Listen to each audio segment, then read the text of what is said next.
What's up, guys? This is Rey-Jay, and I wanted to do something very, very different for this video. I wanted to break down what's going on with the news involving the big tech stocks and also talk about the charts. Just notes that nothing I'm saying is financial advice. Anyways, looking at Nvidia, it's down 4.85%, underperforming compared to the market because we got some bad news. Now, the whole market did come down a bit as we're looking at SPY and the others. We got a bit of a sell off after manufacturing numbers. Relatively weak data dragged the market down. That's part of why we're seeing Nvidia dipping. There's also talk about the tariffs coming out very soon, which Donald Trump will be announcing soon. That's going to be very important too for Nvidia and the others. But Nvidia is still very weak compared to the broader market. So I'm going to break down exactly why that is. So there's all these headlines coming out that the Dow Jones is trying to jump despite the fact that Nvidia is selling off and despite all of the tariff threats so far. But let me just make it very clear that there is a reason why Nvidia is selling off. Nvidia is drawing investor attention on a report that the Chinese buyers are bypassing US chip curbs, and that is not the best of news. So what's going on is there was a report from the Wall Street Journal that's saying that Chinese buyers are securing the company's chips despite the US export restrictions. The report detailed how traders in China are sourcing computing systems equipped with Nvidia's Blackwell chips through third parties in neighboring regions. Some resellers are even promising delivery within 6 weeks. What's going on is to sidestep lots of the controls. What's happening is these Chinese resellers may be using entities registered outside of China to purchase NVIDIA-powered servers from firms in Malaysia, Vietnam, and Taiwan. So that's like what could be happening in the back end. Not the best of news for them. And then this could once again help them kind of like avoid being caught.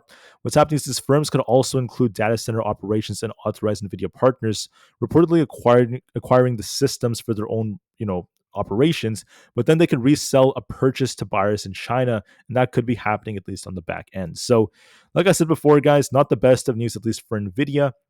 This is somewhat political news. I just want to make it very clear that obviously this is not the best, at least for their business, and that is a little bit negative. But there was some good news that came out. It's not really enough to offset the share price yet, but for the long term, it's still very bullish. So at the same time, despite that negative news, there is good news about how NVIDIA is specializing in AI-driven solutions, offering platforms for data centers, self-driving cars, and etc. TD Cowen has come out, and their analysts are reiterating a buy rating for the company with a $175 price target. They also think that Nvidia should be able to sustain its growth in the data center business sector in the upcoming years, and that makes them very, very bullish. So we got a nice rating from analysts despite the bad news, but it's not really enough to help the share price as we remain a bit more bearish. We'll see if we could try to hold this support right here or not. If we lose this low right here at this like 115 area, I will be a little bit more concerned. We're trying to hold up near 118, so not too bad, but we'll see how well this holds up. For others out there, we have Tesla. Tesla is looking a little bit more resilient right now. So it's outperforming the market to some extent. It's actually trying to hold above its key trend line right now. It's kind of sandwiched between these levels near like the 295 to about 300 area. I want to see it break 302 to remain a lot more bullish.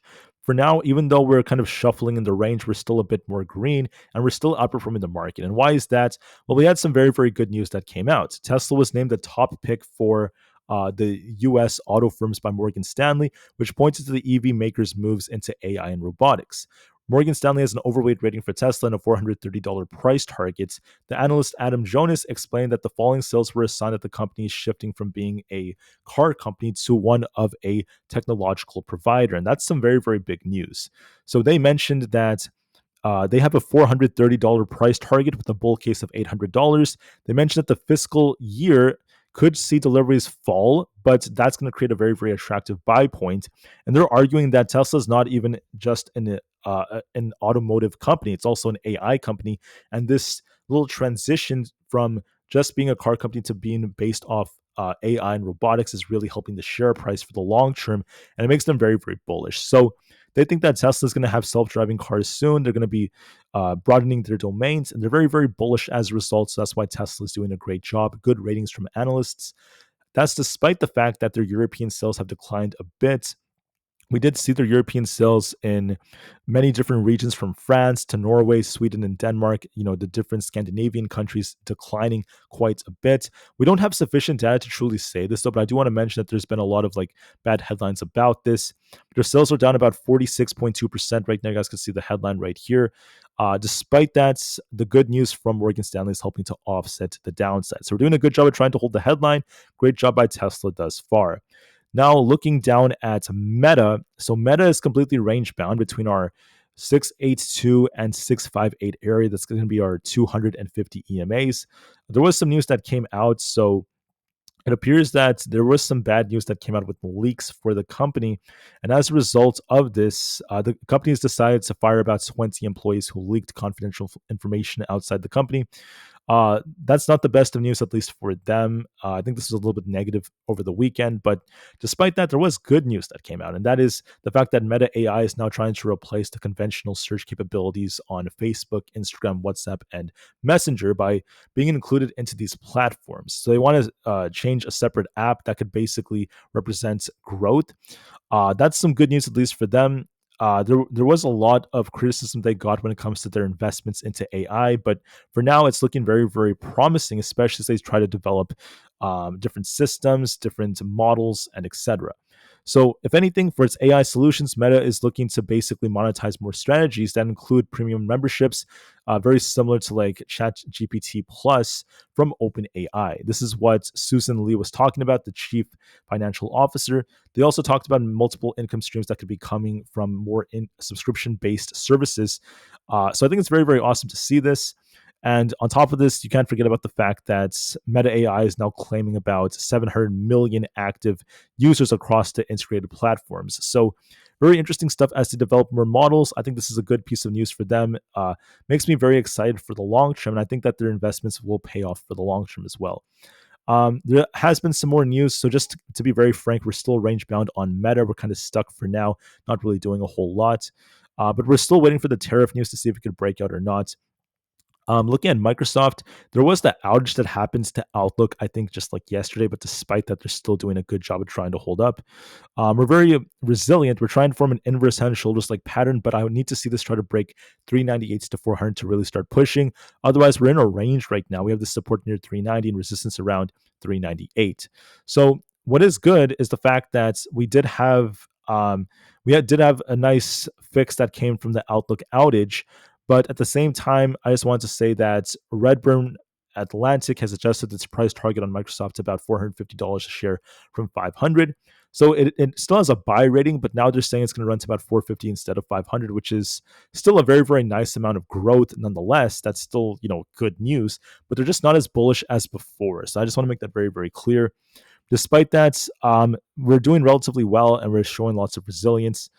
So we want to see if we can try to break resistance or not. Looking at others out there, we have Google/Alphabet. This is a little bit weak right now. We're also in a range.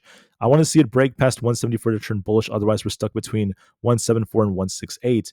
Now, there is some news that came right over here about what's happening with Alphabet and YouTube. Right now, analysts are saying it has an average upside of about 29.4%, which is quite good. That is very awesome in my opinion. And we saw Morningstar come out, and they're saying that because of their intangible assets and a network effect and cost advantage that they have, they are once again participating in a lot of growth that's going to be coming. So there's been a lot of talk about how the broader digital advertising market is maturing. And as time goes on, they're very excited about YouTube and other growth factors. There's been a lot of talk about their AI growth as well from different analysts. And we're seeing a lot of talk about YouTube seeing low double-digit growth over the next 5 years, which is pretty good news. Then when it comes to the cash flow being generated, there's been a lot of talk about how their AI-infused search dynamics are going to be helping them in a lot of different ways. So I saw good news about this, a lot of excitement, and they're getting some very, very good ratings. Many people are saying they're kind of undervalued right now because of their search advantages and other factors like that. So just wanted to call that out. This is a good piece of news. However, the share price is still kind of flat. Amazon is also kind of flat right here. We have this support to watch for around 208. And then we also have this resistance right here around this 215-ish area. We're kind of stuck in the middle. There's a little bit of weakness here. I could see it dip a little bit more before it attempts to hold support. What I'm seeing though is I didn't really see any really bad news. I think that's just has to do with like the tariffs and a lot of like the manufacturing numbers that are affecting them.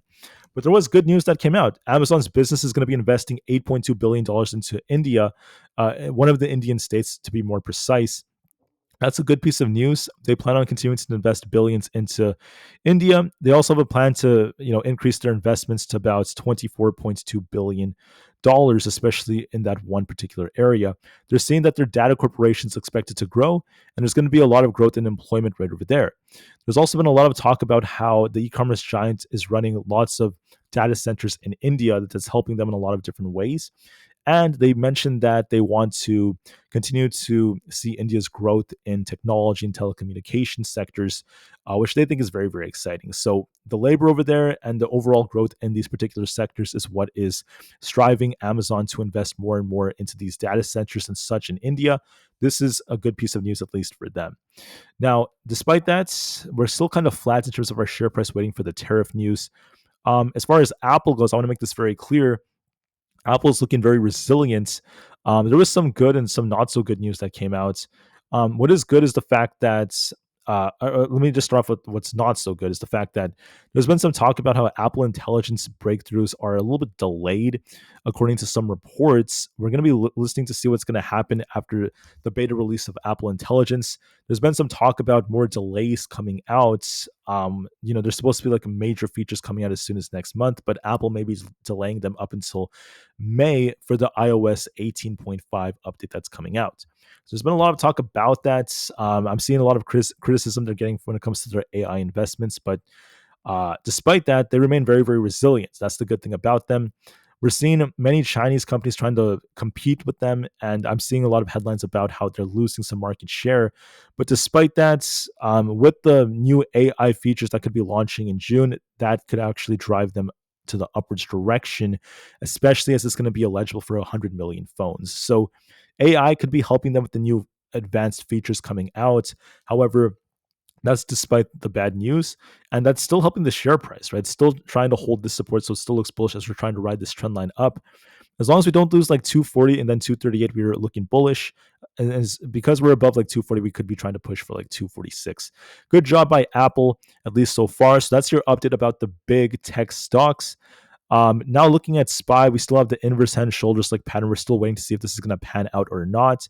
I want to see if this could try to break like 598 to really remain bullish. If we lose 590, we could be looking for a move back down to 587. We're still in the range, but the inverse head and shoulders like pattern is still there. And if big tech do try to bounce as the majority of stocks had decent news, that could help us, right? That is still a very, very big possibility for the inverse head and shoulders. We'll see just to be safe though if we lose support or not. We're still waiting for this.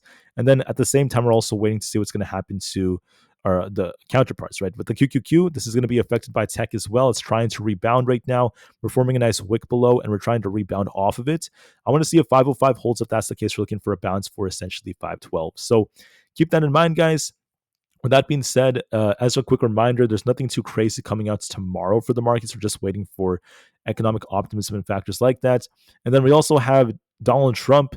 He may make some announcements today, so we'll see how this affects the markets and these big tech stocks. I can't make any promises yet. He did mention on his Truth Social page that there's going to be a something big is coming. Essentially, that's what he said. Something big is coming tomorrow night. That's what he said. So he could be referring to the tariffs. That could be what he's talking about. The tariffs could be imposed. So we'll see. We're just waiting to see what Donald Trump is going to say from now up until tomorrow. The tariffs are scheduled to be imposed tomorrow. We don't know the exact timing, so we'll see if it's just a negotiation tactic or not. Otherwise, the market's holding up decently. We're going to see if we could try to balance. We're showing some life, and I do think that there is potential in many of these stocks. If you look at like ES, we have an inverse head and shoulders as well. Same thing with NQ. So there's potential, and we'll see how big tech ends up doing. With that being said, guys, I thank you for listening. Even Bitcoin's trying to hold support right here at 89,000. But it all depends on Donald Trump and these other pieces of news. But that is your big tech update of the day for the Magnificent Seven. I'll be back later on with another upload in a couple of hours. Until then, I thank you all so much for listening. Please have a good rest of your day. And I'll be back with another update very, very soon. Thanks again for listening, and peace out.